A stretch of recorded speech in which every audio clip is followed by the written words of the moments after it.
कुलबेली में आपका स्वागत है। यहाँ आप सुनेंगे बाल कहानियाँ, इतिहास के रोमांचक किस्से और हमारे संस्कृति से जुड़ी हुई मजेदार बातें। मैं हूँ आपका होस्ट ज्ञानेश और आज मैं लेके आया हूँ पंचतंत्र की एक शिक्षाप्रद कहानी जिसका नाम है 3 मछलियाँ। एक नदी के किनारे उसी नदी से जुड़ा एक छोटा सा तालाब था। तालाब में पानी गहरा था।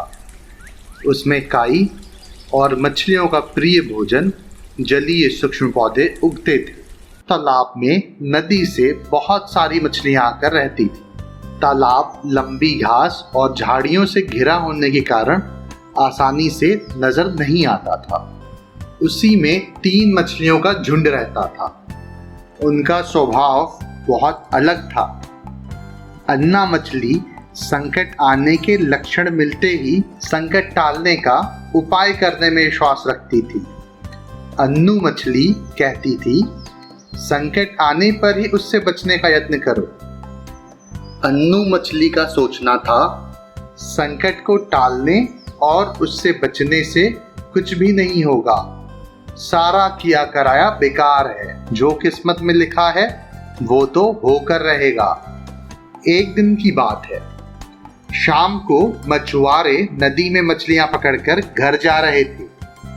बहुत कम मछलियां उनके जालों में फंसी थी, जिससे उनके चेहरे पे उदासी थी। तभी उन्हें झाड़ियों के ऊपर मछलीखोर पक्षियों का झुंड जाता दिखाई दिया। उन पक्षियों के चोंच में मछलियां दबी हुई थीं।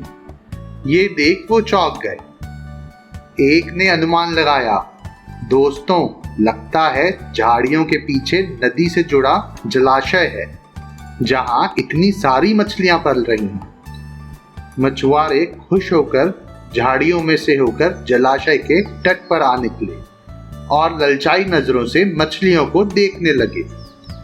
एक मछुआरा बोला, आहा, इस जलाशय में तो मछलियां भरी पड़ी हैं। आज तक हमें इसका पता ही नहीं था। यहाँ हमें ढेर सारी मछलियां मिलेंगी। दूसरा बोला, आज तो शाम घिरने वाली है। कल सुबह ही आकर यहाँ जाल डालेंगे। अभी घर चलते हैं। इस तरह मछुआरे दूसरे दिन का कार्यक्रम तय करके वहां से चले गए।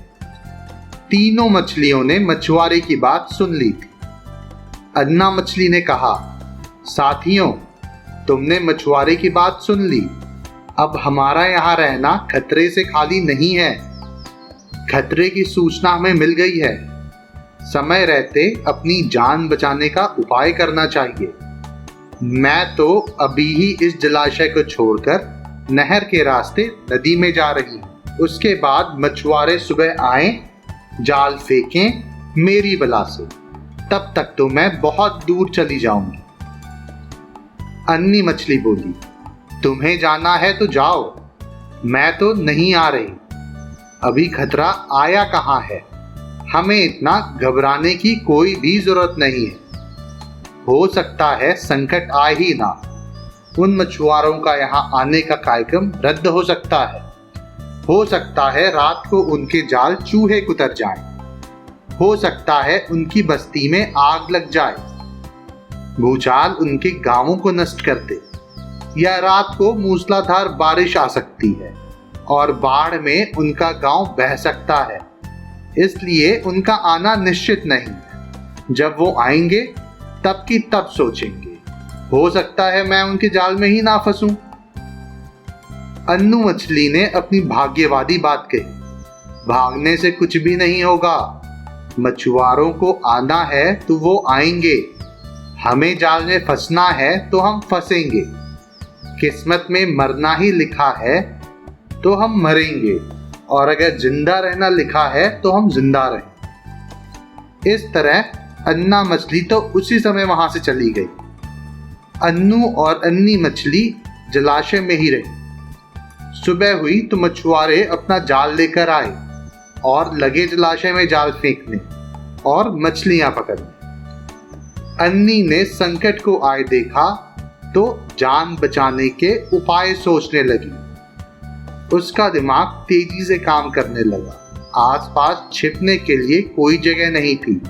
तभी उसे याद आया कि इस जलाशय में काफी दिनों से एक मोटी सी सड़ी हुई लकड़ी तैर रही है, वो उसके बचाव में काम आ सकती है। जल्दी ही उसे वो लकड़ी मिल गई। लकड़ी सड़ रही थी। अन्नी मछली तुरंत ही लकड़ी के अंदर घुसी और सड़ती हुई सड़ांत को अपने ऊपर लपेटकर बाहर निकली। कुछ ही देर में मछुआरे के जाल में अन्नी फंस गई। मछुआरे ने अपना जाल खींचा और मछलियों को किनारे पर जाल से उलट दिया। बाकी मछलियां तो तड़पने लगी, लेकिन अन्नी दम साध कर मरी हुई मछली की तरह पड़ी रही। मछुआरे को सड़ांत का भभका लगा तो मछलियों को देखने लगा। उसने बेसुध पड़ी अन्नी मछली को उठाया और सूंघा। आह, ये तो काफी दिनों की मरी मछली है, ये बुरी तरीके से सड़ चुकी है। ऐसे बड़बड़ाकर बुरा सा मुंह बनाकर उस मछुआरे ने अन्नी को जलाशय में फेंक दिया। अन्नी अपनी बुद्धि का प्रयोग कर संकट से बच निकलने में सफल हो गई थी। पानी में गिरते ही उसने गोता लगाया और सुरक्षित गहराई में पहुंचकर जान की खैर बनाई। अन्नू भी दूसरे मछुआरे के जाल में फंस गई थी और एक टोकरे में डाल दी गई थी।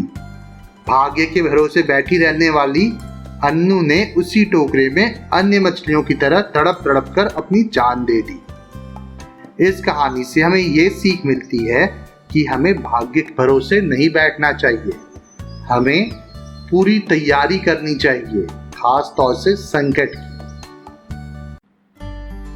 मुझे उम्मीद है आपको ये कहानी पसंद आई होगी। ऐसी और कहानियां सुनने के लिए हमारे चैनल को लाइक और सब्सक्राइब करें। इस कहानी को ज्यादा से ज्यादा शेयर करें। जल्दी मिलते हैं एक और नई कहानी के साथ। तब तक के लिए धन्यवाद।